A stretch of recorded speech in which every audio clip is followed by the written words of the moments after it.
Hey guys, it's Mike here, and in this video, I'm going to be reviewing Spider-Man Far From Home, which is the sequel to Spider-Man Homecoming and the second Spider-Man solo movie in the MCU.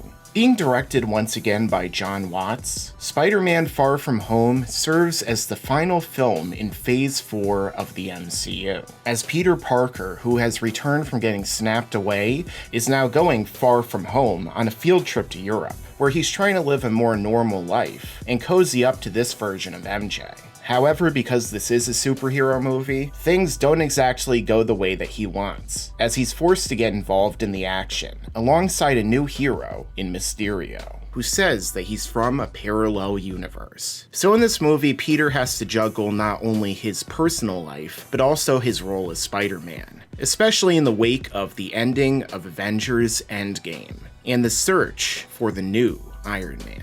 So naturally, being a film that takes place after Avengers Endgame, the film itself and this review will contain spoilers for that movie. However, when it comes to Spider-Man Far From Home, I'm going to do my best to review the movie without spoiling it, which might be a little bit difficult, but hey, I'm always up for a challenge. Now, when it comes to Spider-Man in the MCU thus far, the results for me have kind of been a little bit mixed. I liked his inclusion in Civil War, although I feel like it was tacked on and basically just a commercial to tell the audience that he is now part of the MCU. And then with his first solo movie, Spider-Man Homecoming, the first time I saw it, I really enjoyed it. However, the more times I've seen it, the more I've come to pick up on issues that the film has, and I feel like it just doesn't really hold up as well on rewatching, which not all of the MCU movies necessarily do. So despite being a Spider-Man fan and having seen pretty much all of his stuff and read the comics since I was a kid, I wasn't exactly super hyped going into this movie. The plot certainly seemed interesting, especially with the inclusion of Mysterio, but my expectations weren't super high.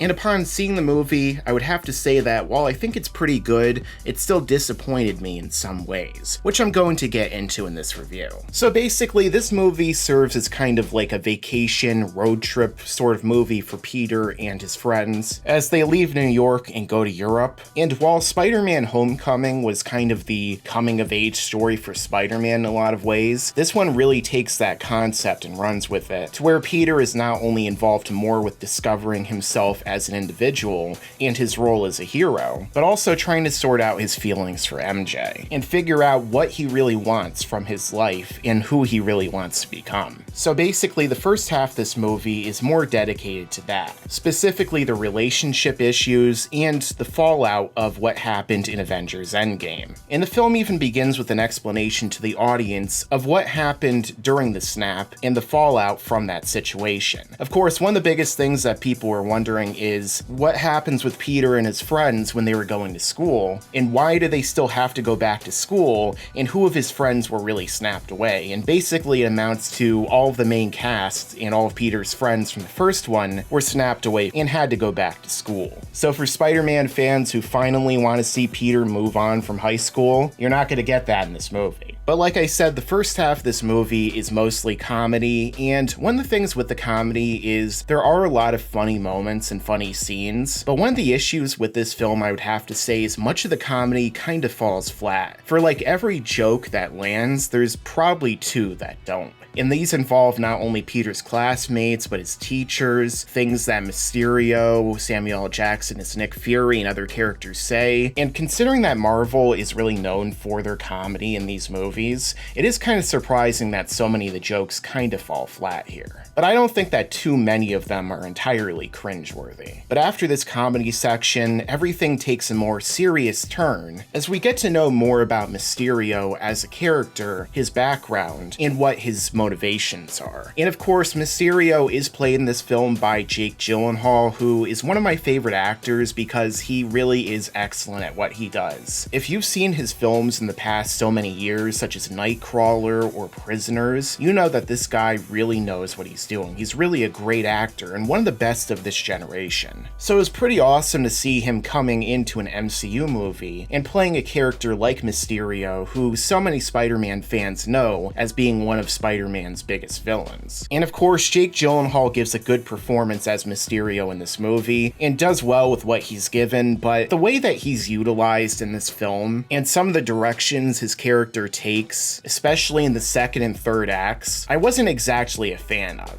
which is one of the bigger issues of this film, especially since so much of it revolves around him. And then of course we have Tom Holland once again reprising his role as Spider-Man, and I think he does a good job in this film again with what he's given. He could be funny when he needs to, and works well in the dramatic scenes, which of course we saw in Spider-Man Homecoming. But again, some of what they do with him here and some of the decisions that he makes I feel like aren't really the best written or thought out, but that comes down to more to the script. And also in this film, we get to see more of his relationship being built up with MJ, or Michelle, who is played by Zendaya. And to be honest, I really didn't like this portrayal of MJ in the original Spider-Man Homecoming movie. I feel like it was a really big departure from Mary Jane from the comics and the cartoons and even the Sam Raimi movies. And I still feel like that to a degree, but I think she was way better in this movie. They gave her way more to do, as opposed to just hanging around in the background like she did in the first movie. And while she's still kind of an edgelord character who always looks like she's staring directly into the sun, at the end of the day, she and Peter Parker do have some real chemistry in this movie, and seeing their burgeoning relationship and what happens over the course of the film is fun to see.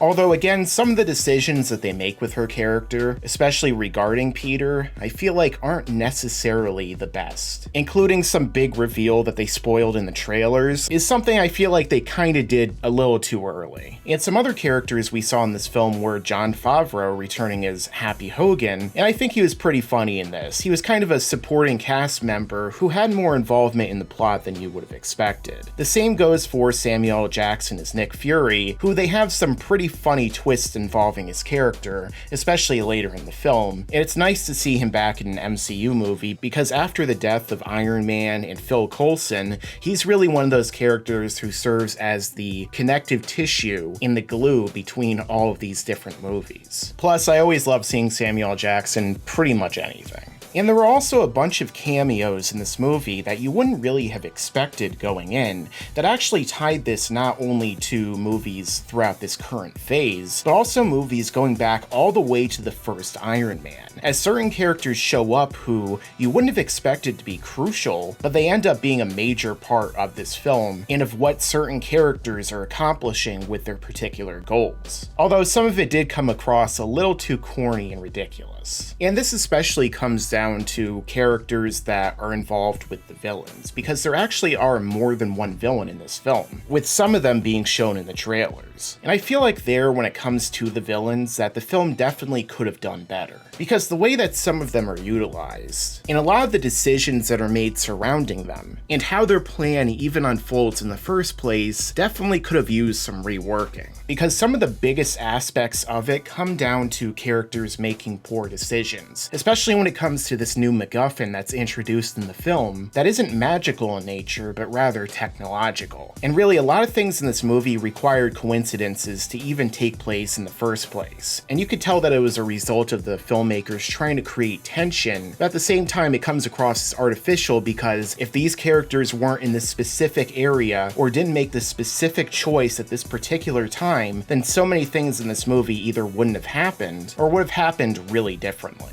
And again, that gets back into the writing, because I feel like the writing in this film and the script is probably the weakest aspect of it, not only because of situations being coincidental and certain things not really making sense, but another big problem would have to be the exposition, because there's certain scenes in this film that have massive exposition dumps, and some of them are done pretty poorly. Like for example, when the villains are explaining their master plan.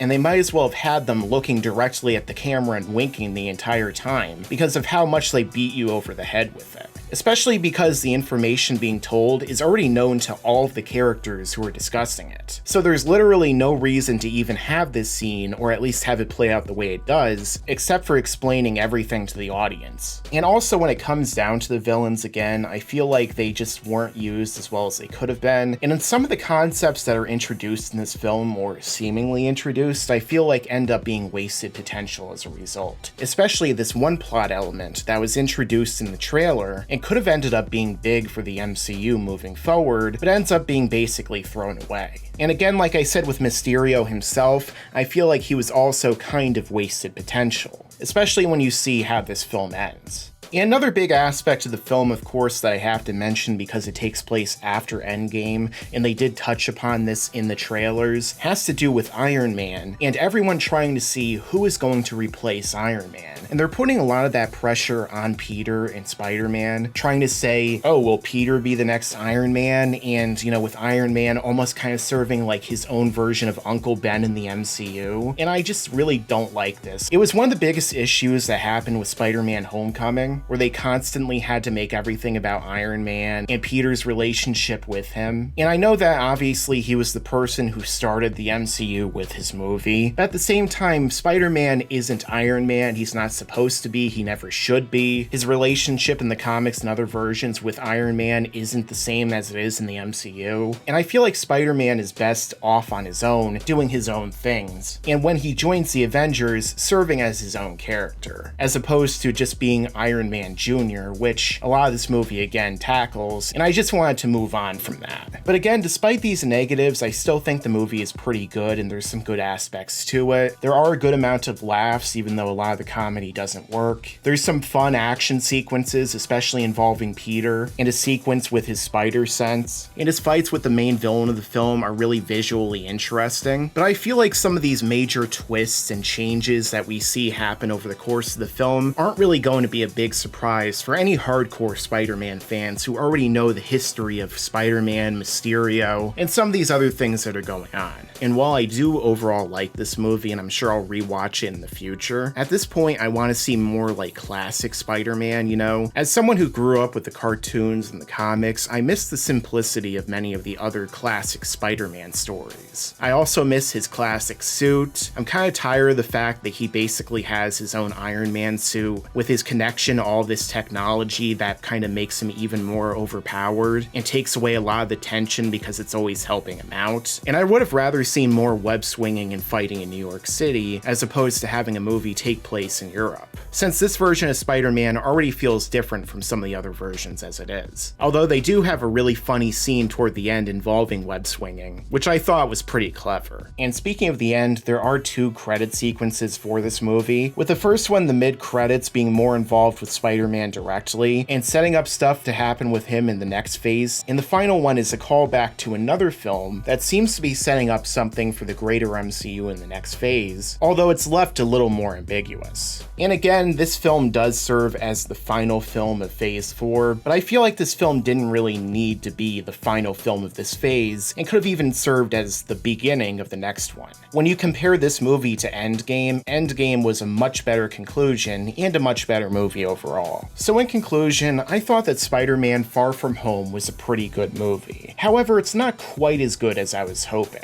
I'd say it's probably better than the Amazing Spider-Man movies and of course Spider-Man 3, but it's not as good as say Spider-Verse or Spider-Man 2. And I'm not sure if I like this one more than the original or not. But if you're a Spider-Man fan and someone who loves the MCU, I'd recommend checking it out, which you're probably going to anyway, if you haven't already. I'm going to give Spider-Man Far From Home a 7 out of 10.